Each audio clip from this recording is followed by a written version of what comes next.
Welcome guys, जेक loan job channel में आपका बहुत बहुत स्वागत है। ये हमारा पार्ट फर्स्ट अगर आपने नहीं देखा है तो डिस्क्रिप्शन लिंक दिया हुआ है, वहाँ से आप देख सकते हो। ठीक है, प्रैक्टिस क्वेश्चन करने जा रहे थे अपन, और पार्ट फर्स्ट हमने कर चुके थे। और इसमें नर्सिंग, पैरामेडिकल, फार्मेसी का जो प्री एग्जाम है उसके लिए बहुत ही इंपॉर्टेंट है। ठीक है जी, तो यहाँ पर जो दिया हुआ है कि निम्नलिखित में से एक अपचयन प्रक्रिया के रूप में नहीं माना जाता। विच of the following not consider reduction process. ठीक है, बताइए क्या होती है रिडक्शन प्रोसेस। एक होती है ऑक्सीडेशन और एक होती है रिडक्शन। हाइड्रोजन का निष्कासन, ऑक्सीजन का निष्कासन, या एक इलेक्ट्रॉन का परिवर्तन। हाइड्रोजन, सिंपल हाइड्रोजन का निष्कासन हमारा राइट ऑप्शन हो जाएगा। अब ऑक्सीडेशन क्या होता है? जिसमें ऑक्सीजन का ऐड होता है। ठीक है, और जिसमें हाइड्रोजन का निष्कासन होता है वो क्या होता है बताइए।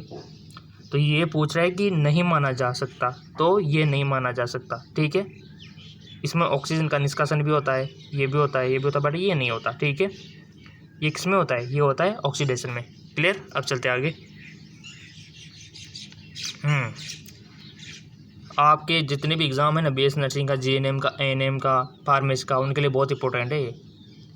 निम्नलिखित में से किसका उपयोग फैब्रिक्स बनाने के लिए नहीं किया जाता? विच of the following not use make fabrics. कांच, पशु की त्वचा, जूट, चांदी। सिंपल, कांच का थोड़ी नहीं किया जाता है, तो हमारा राइट ऑप्शन कांच हो जाएगा, ग्लास। ठीक है, अब चलते आगे।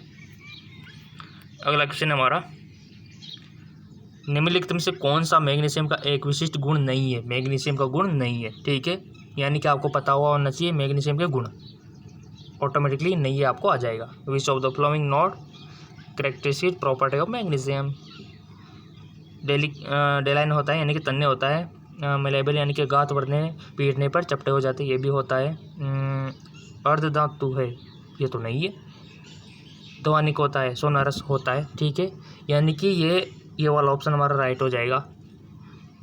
सेमी मेटल नहीं होता। सेमी मेटल कौन होते हैं? सिलिकॉन, जर्मेनियम आपने पढ़ा होगा, वो होते हैं। ठीक है, अर्धधातु चैप्टर में हम पढ़ेंगे सेमीकंडक्टर। ठीक है, चलते आगे।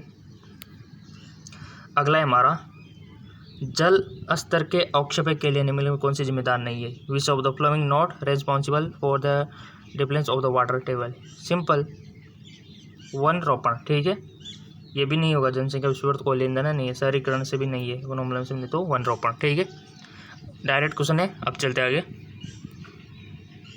अगला है हमारा, निम्नलिखित में से कौन सा उत्पाद अधिक गंभीर रूप से जलता है? बता दो। विच of the flowing produce more severe burn. इसका राइट ऑप्शन हो जाएगा, बताओ क्या होगा? सिंपल, 100 टेम्परेचर वाष्प। ठीक है, बहुत खतरनाक होता है। अगला है हमारा, नीचे पदार्थों की कुछ अवस्थाएं दी गई है, इनमें से किसका एक निश्चित द्रव्यमान है लेकिन कोई निश्चित आयतन नहीं है? बता दो। ऑप्शन आपके सामने है। सिंपल, ऑक्सीजन का 10 ग्राम। ठीक है, ये डायरेक्ट क्वेश्चन इस प्रकार से आता है और अक्सर स्टूडेंट इसको गलती करके आते हैं। चलते आगे। साइंस के स्टूडेंट हो ये तो आना ही चाहिए, सभी को आना चाहिए, बायोलॉजी के हो आप। कोड लीवर तेल मछली से प्राप्त होने वाला एक उत्पाद है, जो इसमें क्या होता है बताइए। Cod liver oil produce obtain from the fish which rich, इनमें क्या होता है? सिंपल, आपने पढ़ा हुआ है, ये तो जितने भी स्टूडेंट देख रहे होंगे सभी को आना चाहिए। अगर नहीं आ रहा है ना, अपना आपको चटा मार लो। ठीक है, सभी को आना चाहिए, मतलब आ गया। ठीक है, तो मैं बताता हूँ इसका राइट ऑप्शन क्या होगा। विटामिन डी, याद रखना है आपको अगर नहीं है तो। चलते आगे। मोस्ट इंपॉर्टेंट क्वेश्चन है, पर्वतारोही अपने साथ ऑक्सीजन सिलेंडर लेके क्यों चढ़ते बताइए। ऑक्सीजन सिलेंडर लेके क्यों रखते हैं या फिर क्यों चढ़ते हैं बताइए। वजन को संतुलित करने के लिए या फिर मजे के लिए? बताओ। पहाड़ के शीर्ष पर बल प्राप्त करने के लिए? नहीं जी, क्योंकि जैसे जैसे ऊपर जाते हैं ना तो वायुमंडलीय दाब कम होता है। सही है, साइंस के स्टूडेंट हो इसलिए ऑक्सीजन की मात्रा कम हो जाती है जी, सही बात है। और इसके अगला ऑप्शन तो बिल्कुल ही गलत है, तो राइट ऑप्शन हमारा ये हो जाएगा, थर्ड वाला। ठीक है, ये वाला, क्योंकि हम जैसे जैसे ऊपर जाते हैं तो वायुमंडलीय दाब कम होता जाता है, और सबसे ज़्यादा कहाँ होता है? नीचे। ठीक है, पृथ्वी की सरफेस पे। चलते आगे। बारिश का अनुमान भी इससे लगाया जाता है, वायुमंडलीय दाब से। बच्चों वाला क्वेश्चन, एनीमिया रोग मतलब जो है ना किसकी कमी के कारण होता है? आयरन, तभी तो बोलते कि आयरन खाओ, खून बढ़ाओ। पालक, मेथी, हरी सब्जियां, green vegetable, green leaf vegetable, हरे पत्तेदार सब्जियां खाओ, क्योंकि इनमें आयरन होता है। इससे क्या होगा, खून बढ़ेगा। क्यों बढ़ेगा, साइंटिफिकली देखें तो हीमोग्लोबिन के अंदर जो पेरस होता है ना, उस वजह से। ठीक है, पेरस का योगदान कैसे होता है ये तो आप जब सिलेक्शन हो जाएगा तब पढ़ोगे कॉलेज में। ठीक है, चलते आगे। फिजिक्स वाला क्वेश्चन आ गया। एक लोलक की अवधि किस पर डिपेंड होती है? The period of palladium depend on the, बताइए। लंबाई पे, चाल पे, द्रव्यमान पर, जो व्यक्ति उसको हिला रहा है, बताइए। सिंपल, लोलक आपने देखा होगा ना, तो लंबाई पे डिपेंड करती है। ठीक है, और याद नहीं है तो याद कर लेना कंट्रास्ट को, ओनली सिर्फ लंबाई पे। ठीक है, चलते आगे। अगला क्वेश्चन है हमारा कि रात्रि के दौरान आकाश में सबसे चमकीला ग्रह है? बुध, शनि, मंगल, शुक्र, बताइए। सिंपल, शुक्र। ठीक है, चलते आगे। इतने इजी क्वेश्चन, आकाश में सबसे चमकीला तारा है, ये तो आपको बताना पड़ेगा भैया। आई होप आपने सेलेक्ट कर लिया होगा। इसका जो राइट ऑप्शन हो जाएगा वो होगा साइरस, यानी कि व्याध। ठीक है, चमकीला तारा साइरस स्टार का नाम है। चलते आगे। समुद्र तल पर बर्फ का गलनांक होता है? साइंस के स्टूडेंट हो, बता दो यार। सेलेक्ट कर लो कोई भी ऑप्शन, अभी 6 मिनट का वीडियो है अपना। आई होप आपने सेलेक्ट कर लिया होगा। इसका जो राइट ऑप्शन होगा ना वो होगा 0 डिग्री सेंटीग्रेड। ठीक है, अब चलते आगे।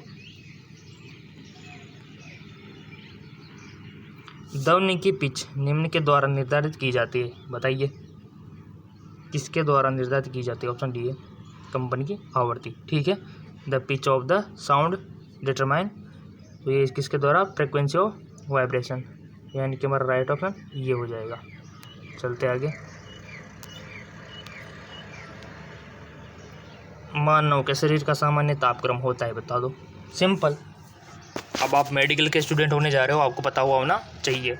डिग्री सेंटीग्रेड में भी होना चाहिए और फ़ारेनहाइट में भी होना चाहिए, दोनों में आपको नॉर्मल टेम्परेचर पता हुआ होना चाहिए हमारी बॉडी का। तो बताइए डिग्री सेंटीग्रेड में क्या होगा? 4 ऑप्शन आपके सामने दिए हुए हैं,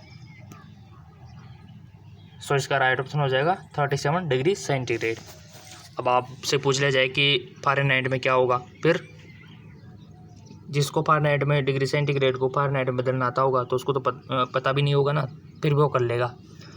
बट जिसको कंटेस्ट याद है 30 डिग्री, तो वो क्या करेगा, लिख देगा। तो बताइए 98.8 ऐसा कुछ होता है फ़ारेनहाइट। ठीक है जी, और डिग्री सेंटीग्रेड बात करें तो ये दिया हुआ है यहाँ पर। ठीक है, याद रह जाएगा, सिंपल है। और ये रहता है हमारी बॉडी का, कभी भी बदलता नहीं है। अगर हम गर्मियों में जाते हैं तो पसीने के थ्रू मेंटेन करने की कोशिश करते हैं बॉडी की 37 ही रहे। ठीक है, अगर ज़्यादा सर्दी में जाते हैं तो कंपी होती है।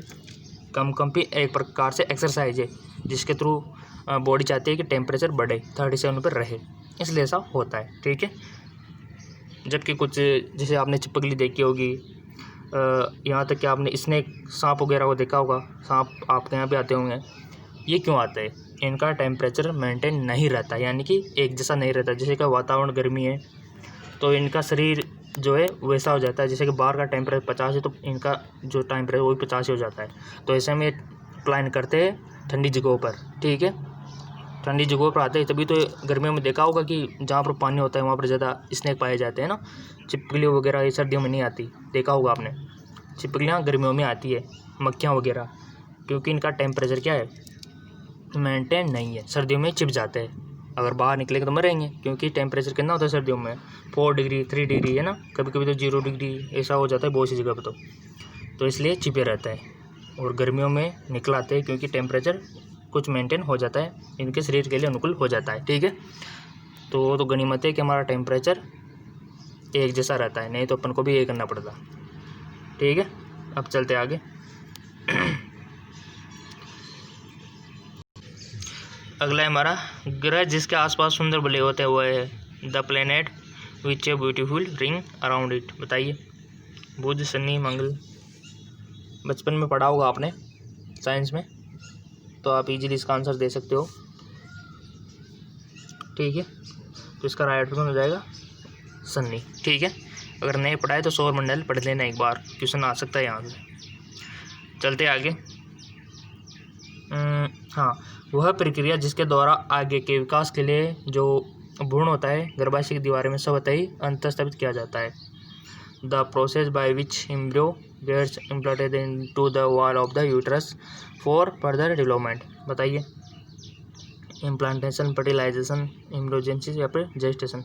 सिंपल इम्प्लांटेशन, ठीक है, ये हमारा राइट ऑप्शन हो जाएगा। अगला क्वेश्चन है हमारा, प्रेशर कुकर के हत्थे जो है ना बेकेलाइट से बने होते हैं, क्योंकि इससे यह इस तरह के होते हैं, सस्ते होते हैं, उष्मा के कुचालक होते हैं, बंगूर होते हैं। उष्मा का कुचालक यहाँ पर दिया हुआ है, उष्मा ये बेड़े होते हैं, गुड़ होते हैं, यानी कि ये उष्मा के बुरे कुचालक होते हैं या फिर अच्छे कुचालक, ये दोनों में दिमाग लगाना, ये तो आएंगे भी नहीं, ठीक है। यहाँ पर हिंदी में इनका जो है कुचालक और यहाँ पर सुचालक, कंफ्यूज मत होना। उष्मा का कुचालक मतलब क्या, उष्मा का सुचालक मतलब क्या, क्लियर होना चाहिए आपके। तो प्रेशर कुकर के हत्थे बेकेलाइट के बने होते हैं, कंफ्यूज वाला सवाल है, इसका आंसर आप कमेंट में दे सकते हो, ठीक है, ठीक है ना। कमेंट में आपको इसका आंसर देना है। वैसे इसका आंसर भी मैं बता देता हूँ, आंसर इसका होना चाहिए कि उष्मा के कुचालक होते हैं, ये वाला आंसर होना चाहिए, ठीक है। बट यहाँ पर दिया हुआ ना, हाँ सही है, उष्मा के कुचालक ही होते हैं, ठीक है, क्योंकि तभी तो आपने देखा होगा, अगर ये उष्मा के सुचालक होते तो फिर कैसे पकड़ते आप। उष्मा के सुचालक मतलब ट्रांसमिट होती फिर तो ऐसे उष्मा, और आप उसको पकड़ नहीं सकते, वो गर्म हो जाता। बट ये हत्था जो है ना वो गर्म नहीं होता, क्योंकि उष्मा का कुचालक है, ठीक, क्लियर है, यहाँ पर कोई दिक्कत वाली बात नहीं है। जल में कैलिफोर्निया हो जीवाणु की उपस्थिति इंगित करती है, ये तो बहुत इंटेलिजेंट सवाल है। जल में कैलिफोर्निया है तो इसका मतलब क्या है, इसका क्वेश्चन अक्सर पूछ लिया जाता है। कीटनाशी है, मल पदार्थ से संदूषित है, या फिर उपभोग करने के लिए उपयुक्त है, या फिर रोगजनक जीवाणु से रहित है। बता दो, कैलिफोर्निया जीवाणु की उपस्थिति क्या अंकित करती है, आपने पढ़ा होगा ना, और बहुत सी जगह न्यूज़पेपर पढ़ा करो, उसमें आता है बहुत सी नॉलेज, आप वहाँ से ले सकते हो। गंगा नदी में कैलिफोर्निया मिला है ना, यमुना नदी में कैलिफोर्निया मिला, तो इसका मतलब क्या है, कैलिफोर्निया मिला तो क्या हुआ। आप साइंस के स्टूडेंट हो, आप तो दिमाग लगाना चाहिए।